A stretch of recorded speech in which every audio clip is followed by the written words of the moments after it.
Inside this room, all of my dreams become realities, and some of my realities become dreams. All my life I've awaited your coming and dreaded it. I like them French fried potatoes. Insanity runs in my family. Practically gallops. I always have a wonderful time, wherever I am, whomever I'm with. This can't be happening, man. This isn't happening. It's happening right here, right now. We've got our Senator Julia Coleman, the Assistant Minority Leader in the Senate. Senator, thank you for being here. Hey, it's good to be back, Al. Let's a couple things. First, where do you send it from? What district are you in? Give us an idea of the lay of the land there for folks that are new. I'm from the eastern portion of Carver County, so we're Waconia all the way through Chanhassen. All right. Well, I thank you for coming on the program. One thing I want to cover with you that I haven't with the others because you kind of, I don't know if spearheaded is the right word, but because you jumped on this bandwagon, many more people saw it. Basically, there's this thing on X, I suppose it's on Instagram as well, other places, about this conspiracy that the Hortmans were killed because of a vote she took. And it's, conspiracy theories are what they are, but they just keep being perpetuated. And you came out with your stance. What was that? Well, you keep in mind that the weirdest sentence of my life I have been saying recently, which is I've lost two people to assassinations over the last few months, in both Speaker Hortman in June and my first boss and friend Charlie Kirk in September.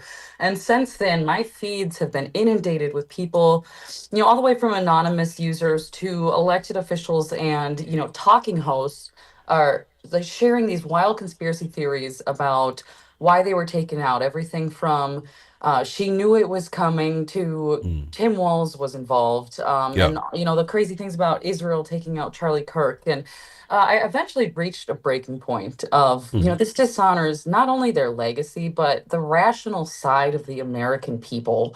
And asked people, if you don't have facts to share or evidence to bring to the conversation, honestly, just stop. Yeah. And as I'm watching you do this, others came out with the same thing. Just stop spreading this stuff. The president made some comment about it on True Social. I don't know where you're on that. I don't even know True Social. I would never have known about it if people hadn't talked about the fact that he had done it and all these people calling for him to take it down. It almost gains its own momentum. You know what I'm saying? If you just ignore the stuff you hate, I think it goes away. If we'd all do it. I mean, it's a big country. But I didn't even know Trump had written about it until I found out about it. I wish people would stop as well. It does no one any good. It makes those, I guess we're all reliving it, so this sounds tacky, but like my buddy Senator Hoffman, right? Every time he sees that, he's reliving it, and they're not even talking about him, but he was a part of that day as well. Precisely. Yeah. Precisely. And I agree. I tried to ignore it since, June and then September, and it didn't seem to be going away, which is why I'm asking people whether you're have a fake profile on X or whatever platform you're on, or if you're an elected official, to call it out when you see it so that we can focus on the facts and kind of healing as a state and a nation. There you go. And I'm glad you stuck up for it, by the way. I did yours, and I appreciate you doing that. Now on to the other news of the day. Were you caught off guard, and I don't mean that before Sunday. I think Sunday we started hearing the rumblings that Governor Walz wanted to come out and have a meeting, wasn't saying what it was about, so the speculation was he was going to not continue to run. He's going to pull his campaign out. When you heard on Monday, he got a staff meeting together, he got his campaign people together. We knew what was going on, and then, of course, he releases it beforehand, which this makes no sense to me, by the way. But he did, so we knew he was not going to run anymore. Was this any kind of surprise to the leadership of the Republicans? We've been hearing for a long time that Governor Walz was going to get pushed out at some point, and that Amy Klobuchar was going to step in. And, talking about conspiracy theories, I said that's interesting, but I never put much weight into it until I heard it. And so I was surprised to actually start to see this come to fruition. I don't think that it was handled the best way in the press conference. I could win if I wanted to, but Republicans are the reason I can't do this again. I still didn't see much accountability aside from one line in the whole press conference, and the lack of taking questions, I know, infuriated reporters. But yeah, it is interesting to see that this whole, kind of what we saw happen on a national stage, how he even became the vice presidential pick, now kind of happening here on a smaller scale. Yeah. Let me throw out my own. You knew he was going to blame Trump. You knew he was going to blame the darn Republicans. You knew it was a syndicated operation. That didn't surprise me in the least. What I got out of it, and I don't think anyone else did, maybe I'm just weird. He goes off on that and paraphrasing, any minute that he takes running will take away from him fighting these bad fraud people. And that's probably very true. But the first thing that hit my head was, he's known about fraud for years. He says he's been fighting, and him and Ellison have been fighting this. We know it's terrible gangsters. And 4 months ago, he had no problem stepping away from Minnesota to run. A year ago, 8 months ago, he had no problem running for the vice presidency and, skipping helping Minnesota. Can he have it both ways? I'm saving, and I say that Kamala Harris came out, Amy Klobuchar came out, all the Democrats come out. He is doing Minnesota's work. That's all this guy's about. Well, he wasn't 4 months ago. He wasn't a year ago. I think that it's incredibly entertaining to watch the narrative be built. I guarantee you some 22-year-old staffer wrote the speech. And the whole point is to make him look like a hero, not a failure. And yeah. There are some good things he did as governor, signing my bill for Prince Rogers Nelson Memorial Highway. But aside from that, I think it's been an abject failure, and they can try to spin it all they want. But again, and I sound like a broken record on the show, when I see the fraud and then I'm sitting on a committee trying to find money to cut from special education, or I'm cutting money for nursing homes, that is a failure, and there is no spin on that. Well, the Democrats do one thing very, very well, and they plan, and they figure it out. Now, I'll take the Biden-Harris thing as an exception to the rule, 107 days out. But this is getting done with plenty of time. I'm under the impression, I don't know that it was Amy Klobuchar, but Klobuchar for Governor's website has been taken as of like yesterday. So that URL. If it is her, then this orchestration has begun. How far do you see this going? And what I mean by that is, let's say Klobuchar is in. Can the Republicans beat her? She's Aunt Amy. She seems untouchable in the Senate seat. Can she walk in and win this for the Democrats? Well, she is much more likable than Tim Walz, so I will give her that. That does shift the game, and my heart kind of sinks for all the people that planned on running against Tim Walz, gave up their legislative seats or their time and treasure, and now are sitting there going, "What am I going to do now?" But I do see the shift focusing up and down the ballot of Tim Walz is simply a person, and this was about policies that got us to this point, and she's a part of those policies. So I think if they can stick on that message, they still have a fighting chance, but I'm not going to, gaslight people here and say that Amy getting in wouldn't be a huge game changer. Yeah, no, and it does, but it shifts all the pieces. What I mean by that is everyone waited to see what Walz would do before they decided. Ellison went back for AG. Simon says, I'll stay as Secretary of State. Lieutenant Governor, who wanted this job big time, went for the Senate seat. Craig went for Senate. You know what I'm saying? All the pieces fell when Walz decided. How much of that unfolds? I believe that if Senator Klobuchar goes for governor, everything else is a placeholder. Nobody's moving. If she doesn't, and she hasn't as of yet, you could see Ellison, you could see Simon, you could see either Craig or the lieutenant governor all going for that, fighting for that governor's seat. Which way does it go? Does Amy stabilize this whole thing, Senator Klobuchar? You're correct. Senator Klobuchar getting in stabilizes the entire makeup. Now, keep in mind, we have precinct caucuses in under a month, so people do have a short runway. I do think that people will stay in their lane because Senator Klobuchar is one of the top Democrats in the Senate out in Washington, D.C. She's going to bring a massive amount of dollars with her. I'm not sure that would be worth taking on, losing your seat as a cabinet member. And so I just think that she's got an amazing opportunity to just kind of keep everyone in their lane. She's tried running for president before as a U.S. senator. She's got a free shot to run for governor without giving up her seat. Maybe try running for president as a governor, see if that sticks better. And then, one of the things I've thought of, I hear people say that she's going to appoint Walz to the U.S. Senate. I don't see that happening. I see her appointing whoever doesn't win between Flanagan and Craig.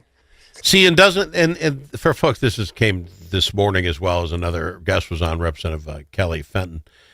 I had thought the put Tim Walz thing would be her play. They played that game, but that would really hurt her reputation. However, with Craig, and Lieutenant Governor Flanagan, whichever one doesn't get the nomination, right? then, or because one of them will not, that person will have the front row seat to a Senate seat? That to me is some real games play. That's what I would guess. That's a way for them to bring that party together. There's a ton of national coverage about how the Flanagan versus Craig primary is showing the factions within the Democratic Party and how deeply divided they are. And so I think this gives them an opportunity to say, nope, we're both going. We're going to keep this party, all the factions united, and makes a lot of Minnesota Democrats happy. Well, let me ask you this before we go to break. How is it that Lieutenant Governor Flanagan has gotten no mud on her shoes in all this fraud? She's second in command. The governor was, if he had won the vice presidency, she would be our governor as we sit. Was she not sitting in at all the same meetings that Walz was sitting in? Was she not sitting with the cabinet members? Could she honestly have become a governor who knew nothing about what was going on? Or does she know too much and no one wants to pin her on it? I don't hear anyone even throwing her name out that she was involved with any of this or should be held accountable. I don't really think people think the lieutenant governor is more than a figurehead that goes to read books to kids, goes to funerals, shows up when the governor can't. I don't know a lot of people that see them as a decision maker, but you're absolutely correct, Al, that she sits in on those cabinet meetings and is aware of. Now, the authority that she has outside of that is probably incredibly minimal. But I don't think she's far enough removed to say that she's, got no mud on her shoes. Well, then it's two things. If you have mud on her shoes, I would believe Angie Craig, if they keep that fight up, will pull that card. At some point, you have to say, who knew, what did she know and when? So that'll throw some mud on her. And if her other play is, well, I'm a lieutenant governor, I'm just for baby kissing and cutting ribbons and funerals, then why in the world would you let her become a senator? She's in a bit of a box, don't you think? I do. However, she's speaking to the base of the party here that is, I wouldn't be shocked if she wins the endorsement and Craig wins the primary. She does speak the way the base likes. Okay. Fair enough. I've got to go to break. I want to talk a little bit more on the other side, how we think the Republicans are doing, the entire team. More people running for the governor on the Republican side than you have on a football defense or offense. We'll talk about that next. When the stakes are high at the Minnesota Capitol, you need more than a lobbyist. You need a partner. At Momentum Advocacy, we bring nearly 90 years of combined experience in government relations, public affairs, and strategic communications. From nonprofits to national corporations, we help organizations navigate Minnesota's political landscape with integrity, insight, and results. Whether you need legislative champions or headlines, Momentum Advocacy delivers. For more, visit momentum-advocacy.com. Momentum Advocacy, your friends at the Capitol. Think about it. A famous politician once said, "You're entitled to your opinion, but you are not entitled to your own facts." But in a world full of AI and fake news, where can Minnesotans find the facts? Center of the American Experiment is Minnesota's go-to source for fact-based analysis and common sense solutions for taxes, energy, public safety, and our kids' education. Visit AmericanExperiment.org for more information. Think About It is brought to you by Center of the American Experiment, Minnesota's think tank.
Are you kidding me? You know that comment you said to the radio? The thing that we got wrong? Clearly, Brussels sprouts are the worst vegetable. Call us and let the world know your thoughts. 855-257-7469. That's 855-ALS SHOW. I've got our Senator Julia Coleman on the program. And I know I'm talking out of both sides of my mouth here, Senator. I am glad there are 14 or 15, whatever it is now, Republicans that want the job of governor. And I get it with Walz being as crippled as he was, the enticement of getting in. But this is precisely how the Republicans go around losing these elections. What I mean by that, you're now going to get Senator Klobuchar, we believe in. Great name recognition. No one's going to run against her. Everybody stays in place. On the Republican side, you have 14, 15 humans. One will get the endorsement. To do that, you only need to get, if I'm doing the math right, 12% of the Republican vote. You get it. Some are going to say, I'm going to go all the way to the primary. I'm not taking this decision. And whoever ends up getting this will have exactly 90, 120 days to go up against Amy Klobuchar. This is how we mess this up. Your thoughts on the number that got in for the Republicans for governor? So the number, I don't mind competition. I mind how the state is set up. And so one correction I would make is the rules for the Republican endorsement are that any candidate to be endorsed must receive 60% of the vote. It's not majority of the vote, it's 60%. And I don't know how one candidate is going to get the momentum to reach that right now. I see the top 3 to 5 dividing it. And I don't see a lot of them backing out because there's not an advantage to backing out because no one will reach 60. Therefore, you're absolutely correct. They're going to go beat each other up till August. No one's going to know who all of these people are. It's going to be whoever gets the biggest headlines and says the most out there things. And that's not going to get the voters that we need in districts like mine where we're looking for those independent swing voters in the suburbs. People need to start, now that we are not having an easy target in Tim Walz, we need to start asking people to get out of the race. When we're going to see our year-end fundraising reports, if you are not in either the top 3 to 5 in the straw poll with the delegates, or you are not in the top 3 to 5 for fundraising, it is time to bow out. And I think you're 100% correct. And again, everybody should be able to run for anything they want, but it doesn't help your party in the long run. Do you see that happening? Do you see the rest of your party, even if it's not out loud, on radio stations like this, or will they do that in private? Do you think they've got, do you have enough momentum on your team to say nothing wrong with some of the, I don't say weaker links, those that aren't getting the traction or the money, to say, hey, no harm, no foul. We're not going to hold it against you, but you got to get out? I don't know if the party infrastructure is there in the state of Minnesota. We haven't had, a party like Ken Martin used to run for the Democrats here in quite some time. The party infrastructure is, the House Republican Campaign Committee, the Senate Victory Fund. This might have to come from Tom Emmer. This might have to come from the top down, that I'm blocking funding. I am not going to give you support. And ultimately, I think Donald Trump is going to have to step in and endorse somebody in order for there to be some serious movement in this race. And how quickly, with the last one, do you think any of that gets done? As soon as Amy gets in, because Amy, we're tight, Senator Klobuchar gets in, then we know the game, and then we can start doing that. Do you have to wait to see if she's it? I do. I think that the national scene and the donors are going to want to see what that field looks like. If she's out and all of a sudden we're running against a Steve Simon or a Keith Ellison, I think it's, back to right where it was. But if Amy's in, people are going to have to make some different calculations. Fair enough. Senator, I appreciate you very, very much coming on this program and taking the time. I thank you for standing up and telling people to stop with the conspiracy theories about the Hoffmans and the Hortmans. Thank you for doing that. Hey, thanks for having me on, Al. Always a pleasure. We'll get you back on. She's Senator Julia Coleman. If it's your turn to host a game, Grandpa's Barbecue suggests you try something different. Put out the